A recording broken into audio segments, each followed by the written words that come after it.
It is time to engage! Alright, let's talk episode 3, sort of episode 3. The end is the beginning.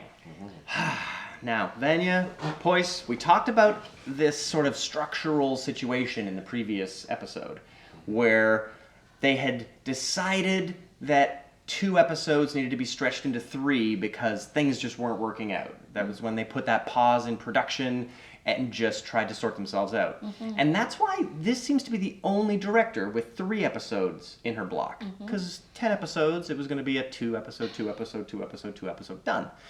But here we are in her 3rd episode. Yes. How did you like the fact that this had the exact same cold open? The first frames of this is back in the Mars attack. Did that just feel like a complete rehash? Was it necessary? It felt like a repeat. It felt like it wasn't necessary. You should assume that people have watched the first 2 episodes. And I think it is probably because they had to rejig everything. Well, and we also had a previously on Star Trek Picard, which showed us that. Yeah. So it was just extended for no reason, really. And it's kind of a waste, right? Because now we're 3 episodes in out of only a 10 block. It's not like we had 13 episodes. So you just killed 3, hours or less than you needed to. Yeah.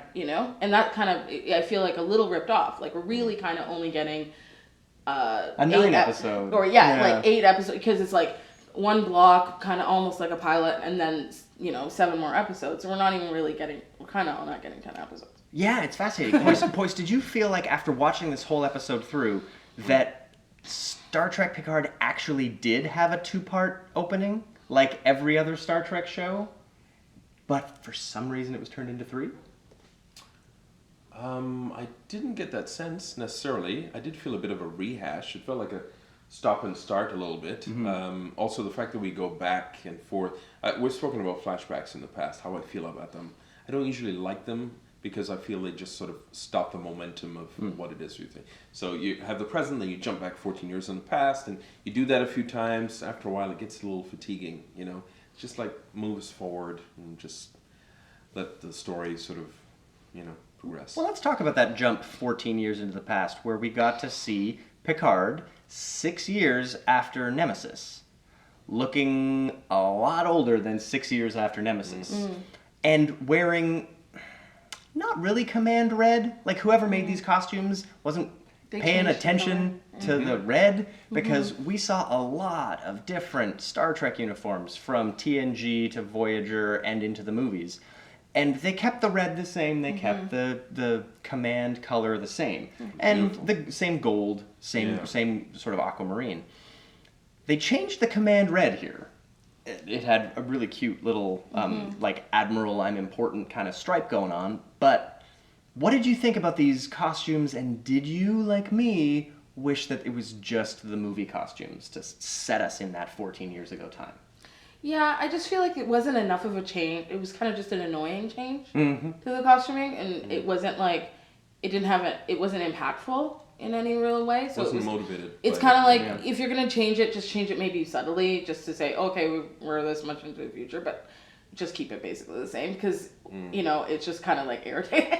Well, I think I agree with you, because I feel like we've already seen what a modern, in Picard's timeline now, what a modern Trek uniform looks like. It's got that cool little, like, divot.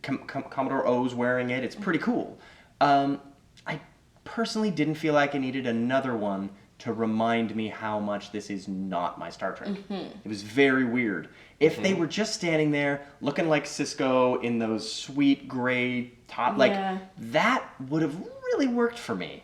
And then in this moment, I'm just watching somebody wearing yet another strange outfit for a minute. It's just kind of frivolous, like, just because we need to show that, but there's other ways of showing that. The fact that he's where he is, the fact that he's with Raffi is like enough really. And did you feel like we needed some more de-aging to believe that he was 14 years younger? Or were you like, and maybe he had a real rough 6-year patch? I was like, yeah. You were into it? I think because we've forgotten 2002, and Nemesis was so long ago, I think we can go, all right, he's a little bit older, but we can live with it, Okay. It's like, it's okay. It's almost like how the Enterprise changes slightly, with little tweaks here and there. We can sort of live with those. little changes. Well, I'm glad you can. Okay, so let's talk about some of these changes. This introduction of new characters. We got to meet Raffi. And, she was introduced in a really brief scene in the previous episode, and now we got to sit down with her, not only in her, busted trailer, but also meet Keener Raffi 14 years beforehand. Did you buy the two different Raffis, and what do you think about it, Vanya? I did buy the fact that she could fall from grace or whatever. And what really bothered me about both Raffis, in the first, when you see young Raffi, I was just pissed off at Picard because there was a lot of 20th, 21st century stuff that happened with Raffi. You have a white man who's powerful, who just resigns and then has her as political collateral, right? And then I'm just she's like, okay, and I'm like, that's very familiar, and it's a very 21st century problem still, And so I'm kind of like, oh, we haven't really progressed, that far in the future, humans. So we're still having this thing where she's his assistant, and then protege gets caught in the way. It's just thrown to the side, and so there's that. And then when she's down in the dumps kind of thing, she's an addict, and I was like, what? I didn't like that her vape. I was like, is this space crack? You know what I mean? Now you have a black woman. Now she's smoking space crack. Space crack. Yeah. I was kind of like, what are you doing here? And then the fact that she, again, it's 21st century issues, her addiction, things that some people have It's not like we've never seen addiction or that sort of thing in Star Trek, but she is Starfleet. She's from the Federation. She's part of that. And so the fact that she fell that far away from everything, it's have things changed that much? We're kind of Star Trek's kind of has a utopia thing. I'm not feeling it. But she's talking about money, and she's talking about money and not having. She's destitute, right? And then she's also an addict, and there are no resources. You know what I mean? And so we're talking about things that are really today's problems. Those lack of resources, which in Star Trek. Normally that's on another planet? Yeah, exactly. It's another race. It's not the things that we dealt with addiction usually came from other places, or you have Barclay, and it's a future addiction. It's a future addiction because he's it's holodeck, things that we don't have. Romulan ale. Yeah, so I feel it should be things that we don't that aren't so familiar, to have her be that far away, and it was almost too close. Yeah. But I completely agree with you, actually. I don't buy that somebody who leaves Starfleet would end up in a little hovel smoking crack, sort of shut out from the world. Or snake leaf. With whatever the hell it is. With no resources at all. And not only that, that Picard just wouldn't call her for all those years. I could see it happening. But it has to be future problems. Yeah, it looks too much like now problems. Yeah, exactly. For me. And I personally don't like the fact that we are, in one episode, being introduced to two Raffis. Yeah. We're being introduced to Keener Raffi, which, I don't know, it was a bit of a spotty performance there. But when she delivered, busted Raffi, I was like, okay, now she's comfortable in this performance because this is the arc that she's working on. But the thing that bothers me so much is, in a show that is hundreds and hundreds and hundreds of B and C and D characters deep, why is this not Rolaren? Why is this not Kira Nerys? Why is this not someone who has a rough past that we know, who has brought themselves up into Starfleet and we know her, and then she's busted down? Why are we being given these new characters? Rolaren would have been amazing. It should have been Rolaren. Then we would see probably future issues with those characters because we know their timeline. We know how that could happen. She can have Bajoran orb addiction or something. Right? And also Picard. This showed. You know what? It's kind of not surprising. He's not a good friend. But Picard's a terrible friend. He's terrible. Maybe he's a terrible friend to her. You know what I mean? But she worked and maybe he's not with him. to TNG friends. He's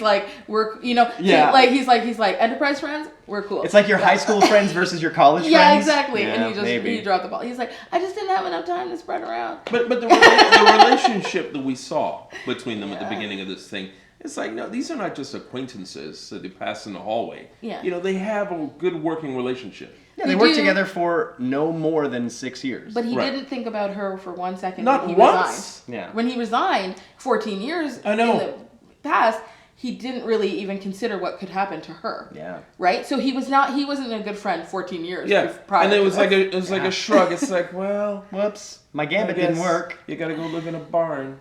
Yeah. Okay, so there's Raffi. But it made me really dislike Picard. I'm sorry. It really made me dislike. That's fair. Picard. That's fair. Well, and then he meets Rios, who, I gotta say, Sorry. Rios is a Star Wars or Firefly character he's that Han. I am totally into. He's Shrek Han. Right? Right? Like, that's he's- the thing. It's like I'm into his character, but it is not a Star Trek lead character, and I He's find like, that interesting. You know that Okana, like that episode? Yeah, He's yeah, like the that. outrageous Okana. Yeah, but Yes. that's like a guest star kind of Yeah. person, but he's like a A permanent. series regular. Yeah. Yeah. It feels a bit weird. I like the whole mean, I'm not every mad at it. emergency hologram he's got has a different accent. I feel like Tatia Maslany can just eat her heart out. If it wasn't for Orphan Black, we probably wouldn't be seeing this right now. And I'm here for it. I love that. That is- Newfie that is accent was really great. cool. Yeah. That actually is pretty. He's lucky as an actor Yeah. in this show because he gets Yeah, to do gets to stretch. all these things. And we've only seen a couple of EMHs or EHs. Yeah. And it'll be interesting to see what all the other Yeah. he's got no crew. So he's got to have like an emergency plumber, he's got to have an emergency Right. tactical officer, he's got to have an emergency engineer. He just seems to be the pilot. Like that's his only job.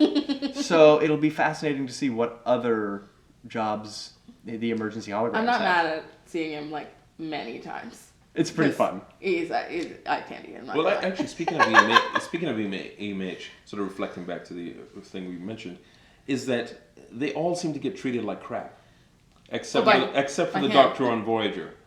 Yeah, Right? well, he stuck around. Yeah, because Right? because of their situation, it's Yeah. unique, Yeah. right? Because they didn't have anybody else, and he. That's was, right. You're not supposed to be on that long, all the time. And it's Yeah. interesting. We've discussed this idea of, gee, if there are holograms, why does Starfleet only have a problem with Yes. synths and not holograms? Because Yeah. holograms can punch you. Why are we not concerned about holograms? And maybe this is a way to address that, just to say they're just a Right. commercial toy. Everybody Right. that needs one has one, no big deal. Yeah. It'll be interesting But to they see. don't have that kind of. But I'm like, but then what about the history of the Doctor? But that's the whole thing. Well, how do you think Picard treated that hologram when he went to the database thing? Oh, he treated that hologram like it was an iPad. Yeah. He did, didn't it? Yeah. Yeah. So, and Rios kind of treats his like iPads that he's mad at. Like he's just angry at the Right. And maybe when you buy a ship, the first thing they do is scan you and make Yeah, I like you that bought idea. the package. Yeah. It's fascinating. Yeah, I found it quite funny. It was very funny. But again, Rios being introduced to us. Why is this not Chakotay? Why is this not Thomas Riker? Why is this not some interesting? Why is this not the outrageous Okana? All these characters that we have in Star Trek, Thomas Riker. and you Yeah, make us a hundreds new one that And we have to get hundreds to know. of hours and hours Yeah. of just. But isn't that so what many we were interesting- saying, though? Is that we didn't want another TNG season. Right. Like, we don't just want all the bridge crew hanging out on this, but Yes. I'm talking about the fact that we have been on a 700-hour journey and met characters that could fill these, and we Yes. don't need Michael Chabon and Alex It Kurtzman to do all the heavy lifting of telling us, this is real. Yeah, because they Right. they could stand to like delve back into canon more. Like Yeah. they have proven that they should probably like go deeper again. So it would be good if some of the major players, are like recognizable characters other than Picard. We're talking about Romulans. that don't have to be from TNG. Yeah, we're talking about Romulans. Where's Yar's daughter? Like, there are some great characters That's right. that you can dig You deep can into. mine into. Yeah, and for we're just sure. not seeing And I them. mean, it's not like actors are like Denise okay, I Crosby's don't not need- busy. They're not. I Like- don't need work. Come Yeah, on. she would She make would- time for Actually, great. She made time for yesterday's Enterprise. She'll make time for this. Oh I'm sure. Yeah. Now, see I'd the like to notes talk here. about the return of some deep characters. A character we only saw in 3 episodes in TNG is back in this one, Hugh. has returned. Yay. Same actor, which is nice. How did you feel the moment Hugh stepped on stage when you first saw him on screen? It was Was there nice. nostalgia? Yeah. And it's just like he's kind of this. He has a similar. The actor is really like he knows that character. Yeah. And he has that same sort of, like that gentle, understanding, kind of persona. And I was really happy because he wasn't like, I'm gonna do something different. Yeah. It was really familiar, and I was like, oh, I like that. And then I went back and watched Iborg, and I was like, oh, he really has like studied that. That character. He's really truly that character, and I like that they didn't mess with anything. Yeah, and Hugh went through some trauma in Descent, and so to be able to then go from the leader of that group of Borg to being, I guess, the man in charge of the artifact, it's an arc that makes sense because we've got these characters where Picard was like this, and surprise, he's like this now, and it's like this subversion is the game, it seems. Right. Which was what happened with Logan as well. Yeah, it's subverting these characters Yeah. is a thing people seem to love to do, but it's nice in this scenario to be like, oh yeah, that's Hugh. And to see that somebody has risen up to what was maybe the expectations that could, the possibilities. Yeah, the trajectory of where you thought he might get to. There he is. I believe it. And you're just like, okay, that's awesome. Nice. Now, Powys, when you saw all of these Romulans that were apparently the only Romulans, because Hugh never met Orym in Voyager, I guess. Maybe people being disconnected from the collective, maybe they didn't know, but I mean, it's a stretch. It's a real stretch to say Hugh has no idea Romulans have been abducted and transformed into Borg except for this group. Right. What did you think when Soji, I keep getting confused, when Soji suddenly started having these flashes of knowledge, and do you think this is going to continue where Soji is just going to constantly have more interesting information appearing? And how many Romulans do you think she's going to scare? Right. She's the destroyer Yeah. of the thing, and And how deep do you think this Borg-Romulan relationship goes? Are we going to find out that maybe that Neutral Zone episode that was supposed to be the first appearance of the Borg, and then at the end of season 1 of TNG they were like, scrap it. let me ask you, is it bad that I'm not that invested in whether she's a destroyer or not the destroyer? Well, I gotta say, the Romulan brother and sister that feel like CW villains from a Smallville episode do not make Soji's story more interesting. They're not helping, like Jamie Lannister, Cersei thing is not, The whole it's not actually happening. It doesn't sing, right? Incest. Maybe. You might be right. But it doesn't have, it doesn't sing, it doesn't have, that was actually, with Hugh and Soji, that was really interesting. That was neat chemistry. It was finally the stuff that's happening on the cube Matters? I was in it, that whole conversation with Ramda, that whole thing was fascinating to me. The idea that Romulan false door thing. It just made them more mysterious. The Romulans are so mysterious, and you just keep piling on the mystery. And they're that's just so treacherous. It's delicious. It is kind of cool that a race that we've seen on Star Trek for so long we're getting more and more layers of what they are. And that conversation with her and her idea that she doesn't like the word mythology, for instance. I like the idea that Soji is working so hard on this what is it, shared narrative? The shared mythology. This. But it's a shared, she tried to say, It's stay away news. narrative. Yeah, let's use a different word. And I was like, that's so... It makes... The Borg actually have, a Jungian, collective unconscious, but for real, a proven collective unconscious, which I was like, this is really cool. You could do a lot with this. Yeah. It could go really deep. And what you're saying about, what's the Romulan connection? Yeah.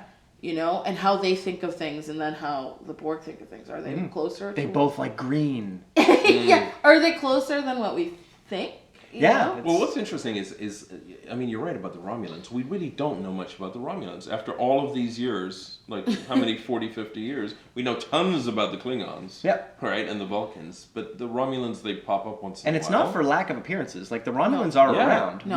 We don't know anything we about can't penetrate into who they really Are are. they like Russians? Like a Nigma wrapped in a what is Right? it? Well, and it's funny because in this episode we found out that this is a beautiful piece of retcon that the bumpy four-headed Romulans are Northerners. So that was a fun little. If you're from this part of Romulus, you get a little bumpier than Vulcans. Yeah. Which is fascinating. I like that. I like that too because we don't. Yeah, it's. I like that they. I kind of like that they did. It's a familiar race, but now they're building on it, and some of the things that they're coming up with are really cool. Well, and when you consider the fact that Romulans showed up in Deep Space Nine, but they were really never on Voyager because they were in the Delta Quadrant, and they were very slightly in Enterprise because it predates knowing what a Romulan looks like. So they couldn't do much in Enterprise. So we're 2 series away from much in the way of Romulan storytelling. And when they did show up in Deep Space Nine, they were really secretive then Yeah. too. Even when they were allies, they were making sure that they kept things to themselves. And so I like that is been carried over where it's talked about. It's not like, oh, we just know this stuff about Romulans now. People are like, it's weird that you know that, you know? Yeah. Like, I like that. Yeah, it's like even Romulan censors must screw up now and again, which is an interesting idea because I feel like they never would. They're too good. There's probably like 15 censors deep. You'll never catch them in a lie.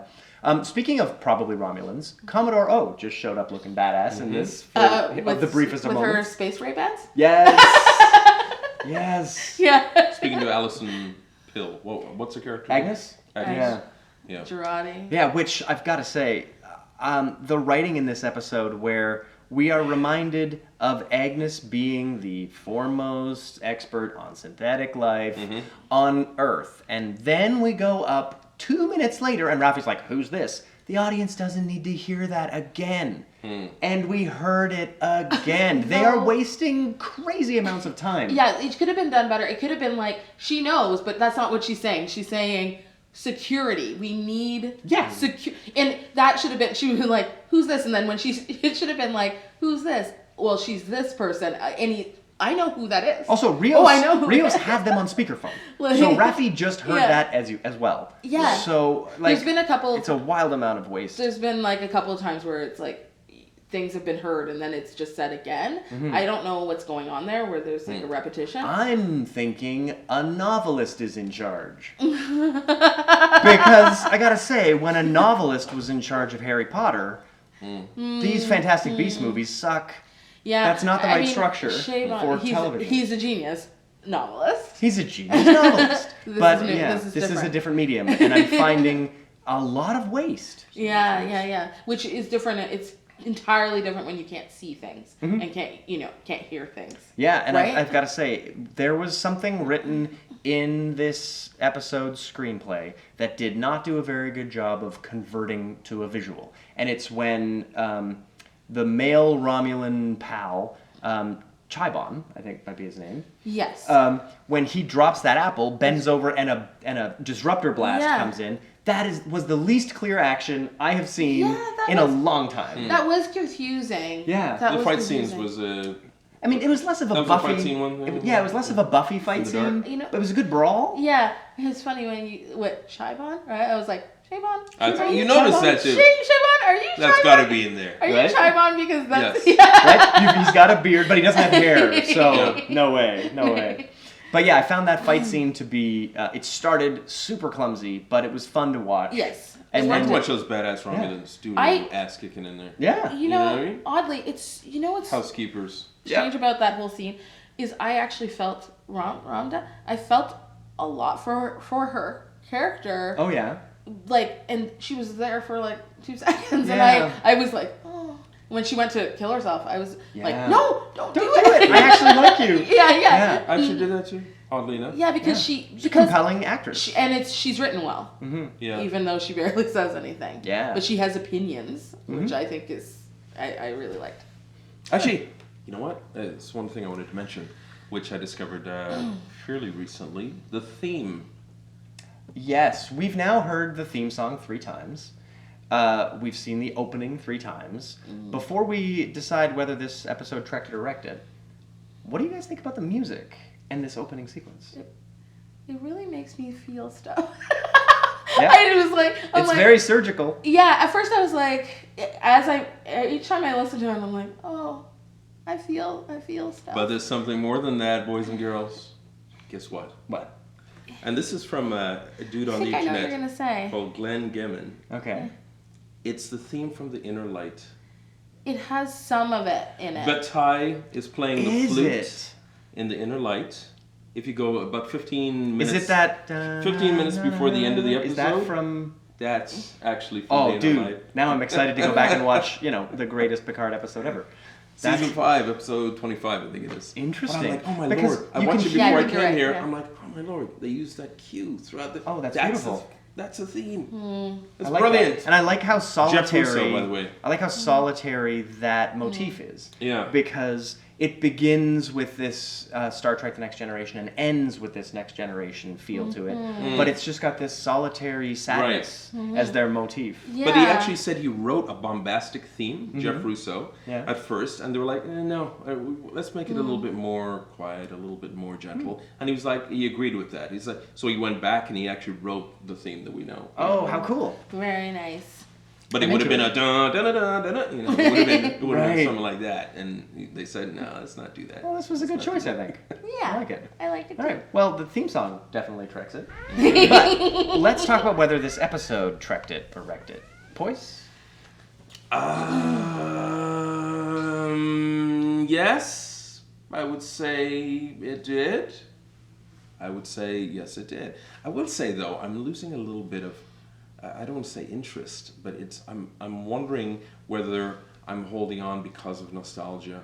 I'm wondering if that's what's keeping me afloat. I mean, that's a key ingredient here. Because if it wasn't Picard, if it wasn't Patrick Stewart and Picard, would I still be hooked to watching You're every concerned single that you're episode? being. I've had this feeling where you're concerned that you're being Manipulated. manipulated. You feel by- that too? By No, Romulans. not necessarily for this, but I understand that feeling. Yeah. I had it in Discovery. Did this episode treck it or wreck it for you? I think it trekked it. I will say that when I first watched the episode, I was ready to come in here and be like, it wrecked it for Okay. sure. But then upon a second viewing, which I feel like I shouldn't have to have, Nope. which True. that's so. But I would say it trekked it Okay. for me.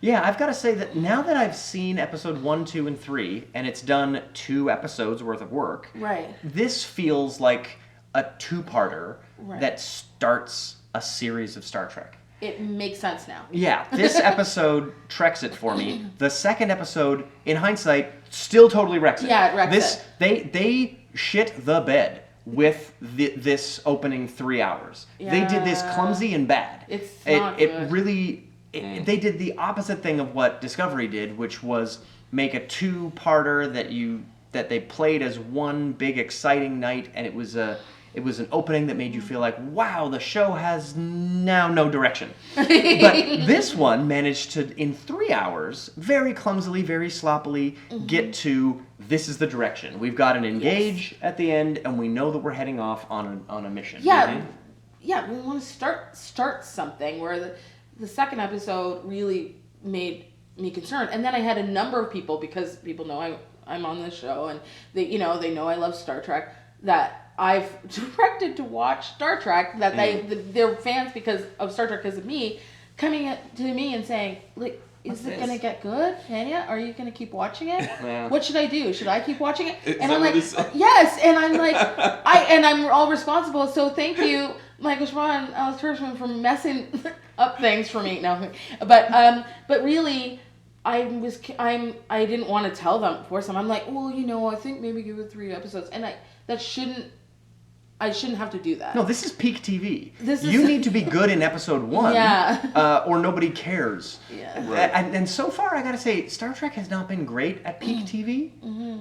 This attempt to be like a 10 to 13 episode miniseries is not a strong format at all. I still want for my Star Trek. 26 episodes or whatever it was back in the day. I want that. Or I just want a really tight 13 like tight, and it couldn't. And you can have, like, remember there was a really great episode of Discovery in season 2 where they went to the it was Eden or something like that. That felt like a little bottle. And it was good. so we got that layer of like the overarching theme for the whole entire episode, but we also got at a beginning, a middle, and like, an end. It was kind of like Monster of the Week, kind of like, you know, we got two things, and it wasn't like, oh, we're so stuck in this idea. Because really, that is modern network television. Yes. Where there's an A plot that goes from it's like Buffy the Vampire seasons. Yeah. Where you're like, the first episode and the final episode are mirrors. They will complete an entire story, but each hour of television is satisfying. Because otherwise, you're giving me a bingeable show. And if I'm supposed to binge the show... Then we got to get it all at the You same give time. it to me all at once. So again, they're trying to have their cake and eat it too here. Not cool. And it's not working. Yeah, and especially in these first 3 episodes, it was problematic. But I feel like they've made it work. Now they've made it work, but they risked losing a bunch of people watching it in the 3rd episode. Yeah. You know? Yeah, I think stretching this out is not a good idea.